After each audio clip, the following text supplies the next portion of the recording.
Trump প্রশাসনের বিভিন্ন বিতর্কিত নীতিমালার বিরুদ্ধে আবারও রাজপথে নেমেছেন হাজার হাজার বিক্ষোভকারী। শনিবার মেইন থেকে ফ্লোরিডা শহরগুলোতে জড়ো হতে শুরু করেছেন সাধারণ মানুষ। নো কিংস বা কোনো রাজা নয় শিরোনামের এই বিক্ষোভ কর্মসূচি এখন তৃতীয় দফায় পদার্পণ করল।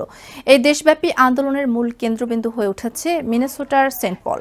এই শহরে আইসের হাতে 2 আমেরিকান নাগরিকের মৃত্যুর প্রতিক্রিয়ায় ব্যাপক বিক্ষোভ অনুষ্ঠিত হয়। সেই ঘটনার বিচার এবং বর্তমান প্রশাসনের কঠোর অভিবাসন নীতির প্রতিবাদে আজ সেখানে সবচেয়ে বড় সমাবেশটি অনুষ্ঠিত হচ্ছে। এছাড়া new York, Washington DC, Philadelphia, Florida সহ দেশের গুরুত্বপূর্ণ সব শহরে বিক্ষোভে জড়ো হন কয়েক মিলিয়ন মানুষ। তাদের দাবি, কোনো একক ব্যক্তির শাসন নয়, বরং সংবিধানের সঠিক প্রতিফলন চায় দেশের সাধারণ মানুষ।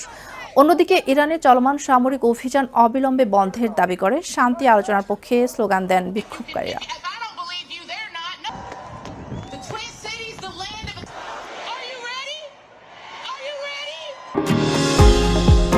নিউ ইয়র্ক থেকে সম্প্রচারিত TVN 24 টেলিভিশন বিশ্বজুড়ে বাঙালির কণ্ঠস্বর।